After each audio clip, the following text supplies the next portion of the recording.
What's up, everybody? Welcome to Make Things Tiny. My name is Mick. Tiny houses as a way to build wealth is not a new concept, but the approach is different depending on who you ask. For those of you who are watching, you may have only seen one option, and that's through Airbnbs or short-term rentals. But today we're talking to Topher, who's the owner of Coram Houses, and Topher's going to provide you a different perspective on ways to create spaces for community development, for maintaining communities, and also building wealth using tiny houses, particularly as ADUs. I'm excited for you all to learn about this, to learn from Topher, to hear about their story. If you're new to the channel, please do take time to subscribe and make sure you watch to the end because you're going to get specific advice on how to do something similar to what Topher's doing and how to sort of use tiny homes to build up your own community. Let's get into it. Let's talk about tiny houses and communities.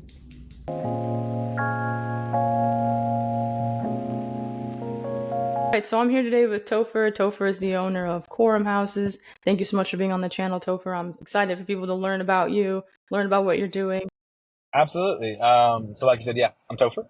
And I am originally from Fort Lauderdale, Florida, and ended up moving. My company's based out of Durham, North Carolina, and moved to North Carolina to go to seminary and get a counseling degree and an education degree. And I was a teacher at the time when I was in grad school and spent the majority of my professional career as an educator.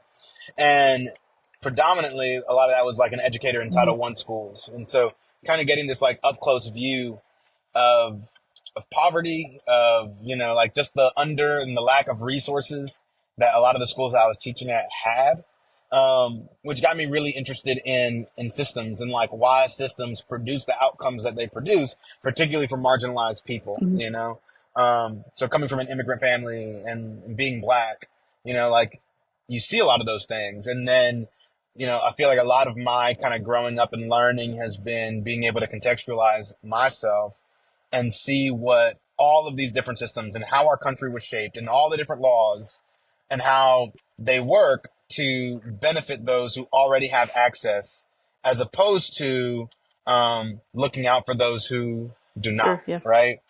So I say all that to say, as I was, getting married, having kids, and kind of like going through just the process of life, and like working a job as a teacher was very much facing an economic reality where we just didn't have enough at the end of the month.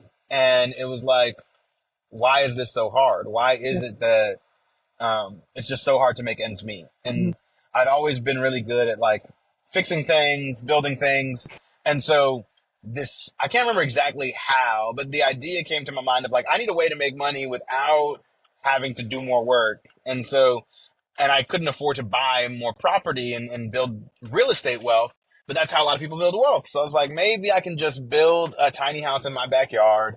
I can, find recycled materials. Maybe I can do it really, really cheaply. And then once it's built, I'll be able to rent it out. Money will come in without any additional effort, which is obviously like a lie. Like managing a property and taking care of things always takes time. Like there is no passive income.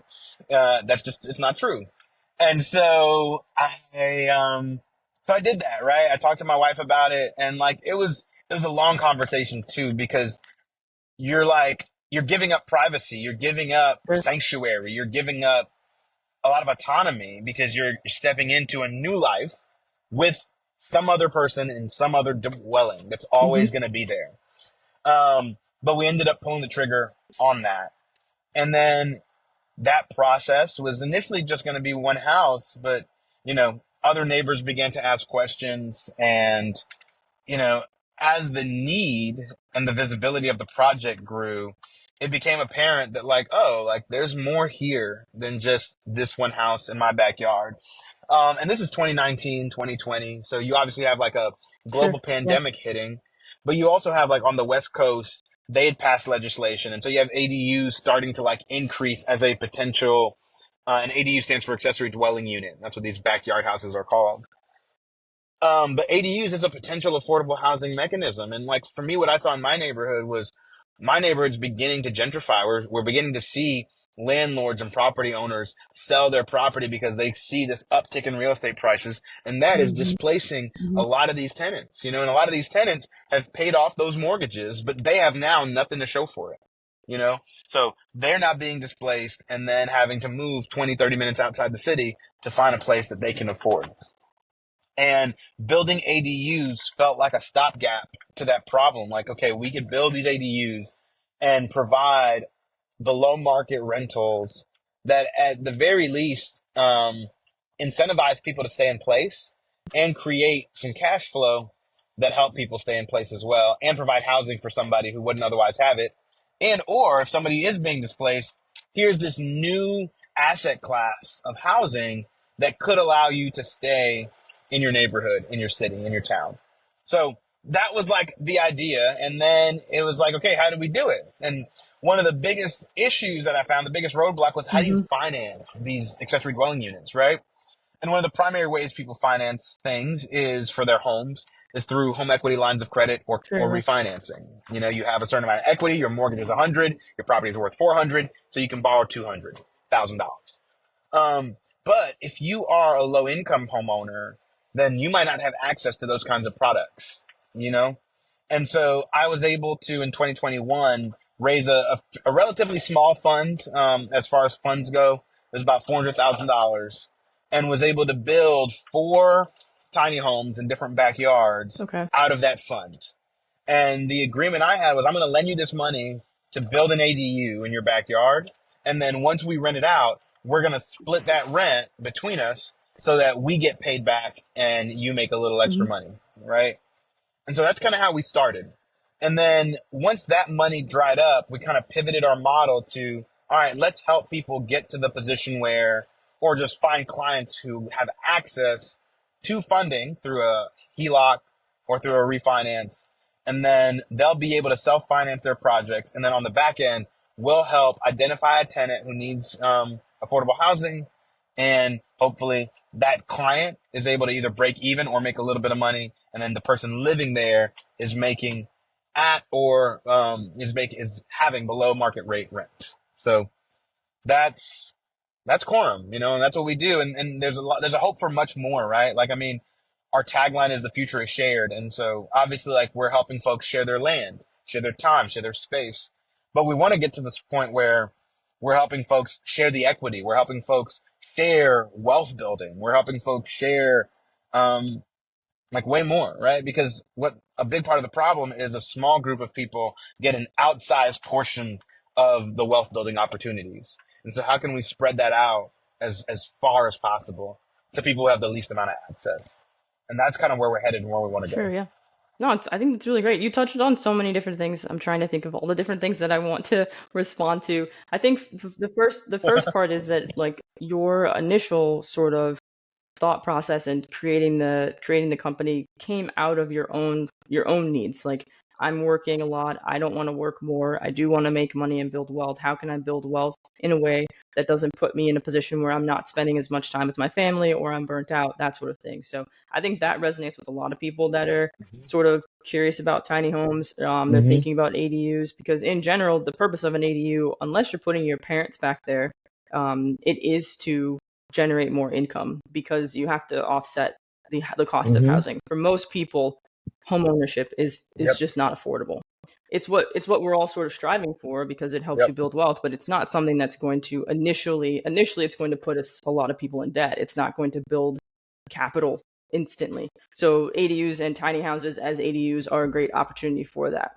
Then the other part that you're talking about, which is huge, is the context around it, which I don't think a lot of people are actually talking about, is what gentrification is actually doing to our cities and our neighborhoods, and how it is creating situations where, like you're saying, people are getting priced out, they're getting displaced. I don't think I've heard anyone talk about the tiny houses as a potential solution or a way to at least address people being forced to leave their communities. Because I think that most people don't think about this entire group of people in the US. It's a big chunk. When we're talking about who's being affected by gentrification, it's like most people. And when that happens, your choices are either to increase how much money you're spending on your rent, take on the extra property taxes, or to move. And I think a lot of people move because it doesn't make sense financially otherwise. So I think you're also touching on another really important topic, I could define gentrification for us because it's in my wheelhouse. But if you don't mind just defining like what it is for those that are watching that might not really understand it, because it's a word that's used often, but I don't think people actually know what it means. I'm happy to explain it to the best of my understanding. And there's a great book that I finished recently called Gentrification is Inevitable and Other Lies. And I'm That sounds blanking on the great. I'm author, writing that but it down is as an you speak awesome because I book. think that sounds like a fun book to Yeah, read. it is. It's a great book. And then the woman who wrote it is also the author of a book called The Feminist City, which is also like a worthwhile read. But, gentrification is this process where, um, basically like speculators, real estate developers identify areas that Hmm. have upside, right? Because you have like different neighborhoods in a place and those areas have different real estate prices. And if a place neighbors another neighborhood that has really high real estate prices, but it's low Sure. for a variety of reasons, right? The real estate there is cheap for a variety of reasons. There's opportunity to swoop in, turn those properties from, low income, cheaper properties into more expensive properties. And the way that works in America, typically those areas are Hmm. high immigrant population, Hmm. high black population. Oftentimes it's high creative population. And it's fascinating because like you'll have, and she kind of spells this out in the Gentrification is Inevitable and Other Lies book, how, it'll start off as like either an immigrant like little sub neighborhood or a majority black neighborhood, and the first people to come in will be like creative types who need cheap real estate, and they'll like you'll have like four artists like share a place, right? And then they'll start like graffitiing things and like doing cool art, and then that'll like look kind of cool, so then other cool people will like maybe move in, and those people are also like people who need affordable housing as well. And then once it becomes kind of hip and cool, then you have the big money developers come in and say, ooh, we can, and then you start Yeah. having flyers start going out and you'll see people say, hey, Hmm. I'll buy your house for Hmm. $200,000. And then if you are a third generation person who's been in that neighborhood for years and, you know, you're like, wow, $200,000, I'll take it, and then that person builds a 3,000 square foot house and sells that house for Hmm. $800,000. And now you have a comp in that neighborhood to where other developers and other people can now look and say, ooh, that's becoming an $800,000 neighborhood, and so then you have more developers attracted to it. And so then you start having all of these kind of incentive structures moving towards displacing the people who are there and replacing them with folks who make more money, folks who can afford bigger houses, and like Hmm. the process begins, right? And then those people are displaced to who knows where, right? And then you're going to have the process occur other places. Yeah. So, because those Yeah. people have No. to go somewhere.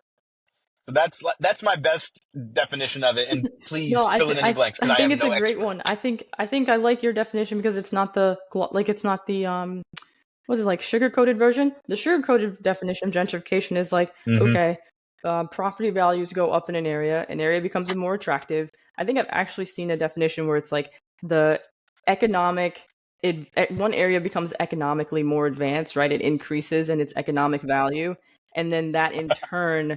creates potential issues for other people, right? Like the kind of glossed over version is that like, yeah, this one place is just becoming more, it's just increasing in its economic value. But I think what it leaves out and what I appreciate you talking about is economic value for who. So the issue with gentrification, it's like a very, Mm-hmm. again, like what you're saying, like a very small subset of the population like sees huge gains, and everyone else Mm-hmm. generally sees relative gains, if not losses. And I think that kind of, it's not really Right. Right. I think it's a term that we're using in our society, but we're not really talking about we don't really talk too much about the negative effects within certain industries. Like in the tiny house industry, I haven't heard anyone mention gentrification. So when you said it, I was so excited because I always feel like I'm noticing these different things. And when you're talking about tiny houses and ADUs and housing and wealth, like you have to look at them all together. You can't just look at tiny houses as these like small houses that you can put on trailers and drive around the country, or you can't just look at an Yep. ADU as like this structure you Yep. can put in someone's backyard. You have to think about it in context with like the entire Mm-hmm. system, because it's affecting everything. So like I think it's really cool that Absolutely. you're trying to find a way to use that to keep people in their neighborhoods, because it does a lot to people. I know that some people who've experienced displacement understand this, but for people who don't, and for those of you who are watching that don't, like when you are displaced from your home, like it has really significant psychological effects. Like there's tons of research on this. So it's not just like Mm-hmm. if you're priced out, oh, you move. It's like you're priced out, you move, you lose your community, you lose those like frameworks that help you sort of like create a sense of security. Like it has significant mental health issues. Like so, what we're talking about is like it's so much bigger than just an ADU in a backyard. Like you're preventing people from feeling like really deep senses of loss potentially. So it's kind of huge. Right, right, right. Yeah. And that is, I think you're speaking to like ultimately like Mhm. why I started the company was like, and I wrote about this a lot, like on my website, like there's like a blog section where I kind of detail it. Um, but it's that sense of belonging, right? That sense of place that, you know, can very much be lost, and it can be lost by things that you Mhm. have no control over. If you're a tenant and your landlord decides to sell, like, yeah, that upends your life, and there's not much you can do about it because, they have the power and they are able to leverage that power, Yeah. however they No, for please, sure. truly. And so that's huge. And I think even in the word gentrification, which is like, like the fact that all those like class aspects of it don't get talked about. It's like in the word, right? The Mhm. gentry, like that, that's a word that refers to, yeah, like the opulent people in society, the folks who hold the power, right? And it is the powerful coming in and taking advantage of those who Yeah. are less No. powerful, right? Um, so that's a Yeah, huge no, part for of it. sure. I think it's great that that's kind of the foundation of your company of Coram Houses. I think that what's it like for someone? So I guess if we're thinking about like your company serves two different people, right? Like you have the person that's maybe looking for housing Hmm. and wants to stay in the community, and then you have the person who is a homeowner that maybe wants to offset their mortgage. Maybe they're feeling kind of strained financially. What does Hmm. it look like for Hmm. either one of those people to come to you or for you to reach out to them to sort of start the process? Yeah, and so I mean, it happens in like one of two ways. Like one way it happens is kind of just organically, like somebody's learned about what we do, and then they reach out. They like we have a number on the website, and so they'll reach out and they'll chat. Where I'm at right now, I'm actually like you're looking at the main house. This is the homeowner's house, and then over here is the Okay, tiny house in the cool. backyard. So I'm actually on site at one of my projects. And in this case, this was actually the homeowner was somebody that I used to work with, right? And so he heard about what I was doing and was like, man, like I could really use this. This could really help me out. And then the person who lives in the back was, yeah, she worked third shift and was like, I have to commute 30 minutes to my job and it's like really hard. And where I was building was kind of closer for her. And so it was like really organic, this process. And then I introduced the two of them and kind of they hit it off and it worked out. Right. But yeah, so both of them though, and so I'll turn my camera around so you can see it. But yeah, there's the backyard tiny house over there. But Oh, both the cool. homeowner and the tenant are clients, Hmm. if you will, right? And and that's one way. It can kind of happen organically through word of mouth. The other way is our website. Like a lot of people just go to find our website, they Google Durham tiny houses or something like that, and then once they sign up on our website, then we're able to reach out, set up a meeting, and then kind of start going through the process and see if we're like a match for each other. Because this is not for everybody. Um, you and your relationship if you're a homeowner, your relationship to your property changes, especially if it's going to be just somebody that you don't know, right? Like you have to be ready to live with a stranger for at least some amount of time. And not everybody's ready to commit to that decision. It is a massive lifestyle change.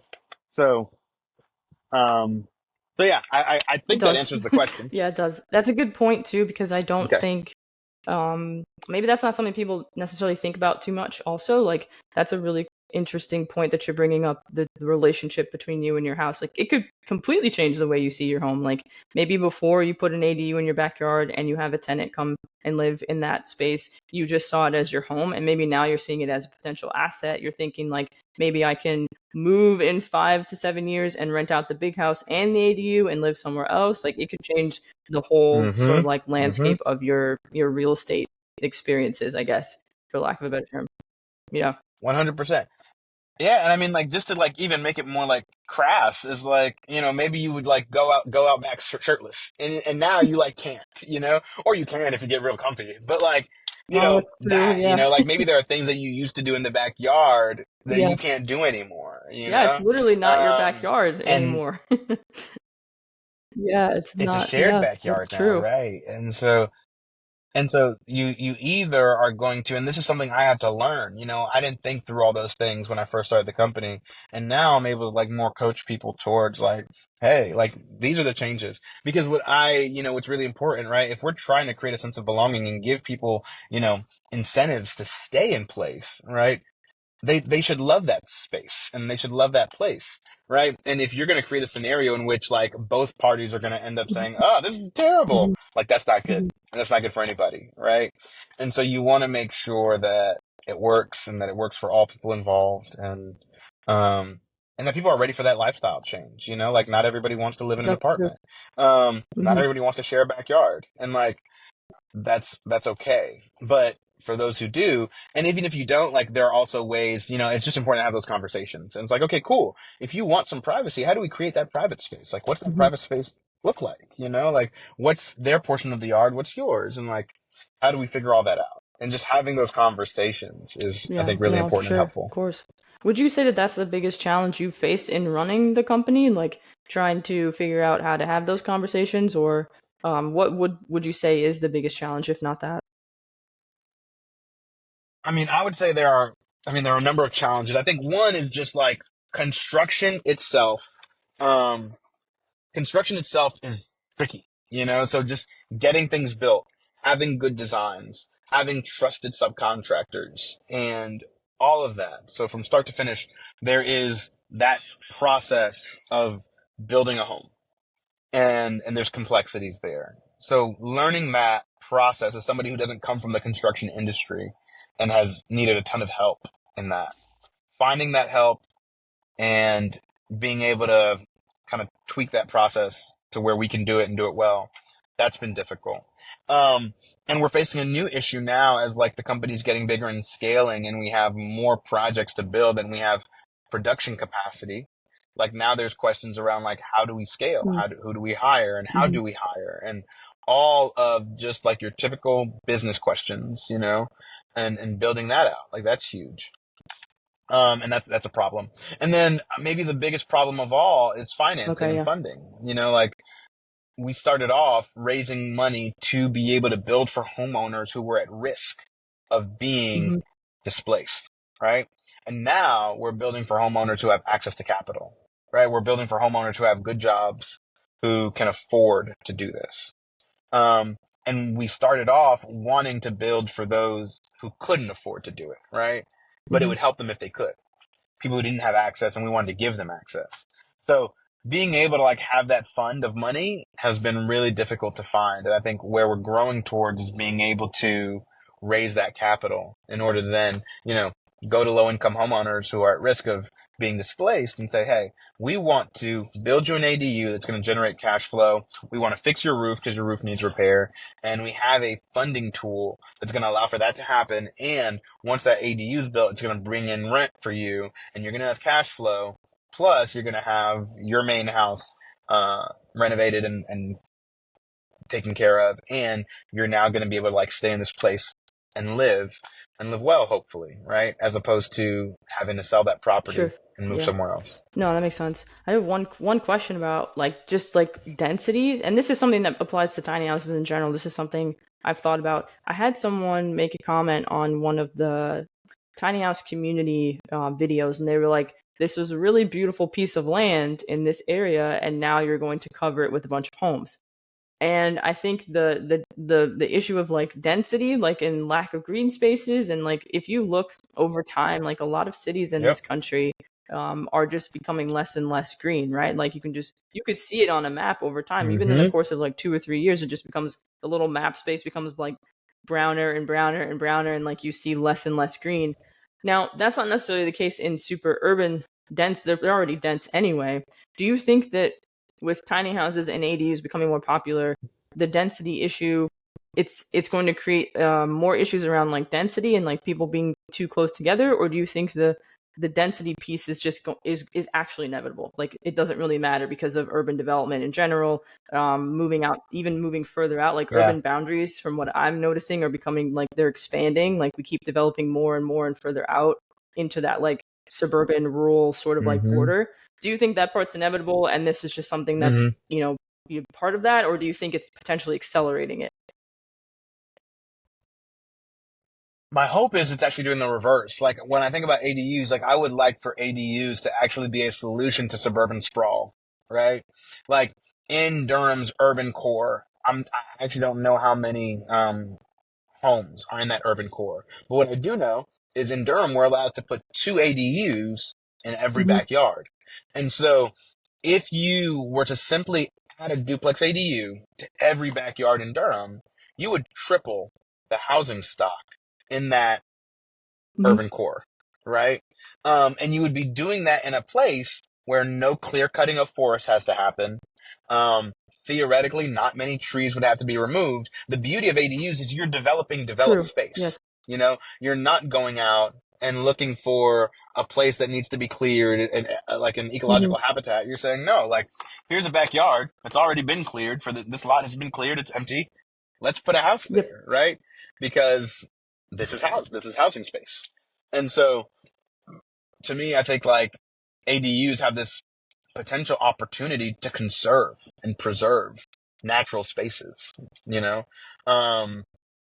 Cause I don't think Durham's population is going to triple, That's true. you Yeah. know, but if we were only to just add those 2 ADUs, we're going to, we're going to triple the housing stock and, you know, that could provide housing for whatever population increase comes. Mm-hmm. But like you still have big developers finding the large tracts of land out in the rural areas and, you know, packing it with housing. And that's going to keep on happening unless there's some other force pushing back on that and saying, hey, there's another option. Like, let's do this instead. Yeah. So my hope is that ADUs can act as that. Mm-hmm. Or some sort of like, I think at some point this is where like the state has to step in and create actual boundaries around what Mm-hmm. private companies do, but that is a larger conversation for another YouTube channel video, or maybe probably another channel It's a or different, another yeah, a video. whole But I different do think conversation. that Yep. eventually that needs to be something that actually happens too, because a lot of the issues we're all facing around housing have to do with the fact that the state doesn't step in and actually say that companies can't do something. And I know that someone's not going to be happy about me saying this, but that's just the reality of it. Like our housing Mm-hmm. experiences are significantly impacted by private developers.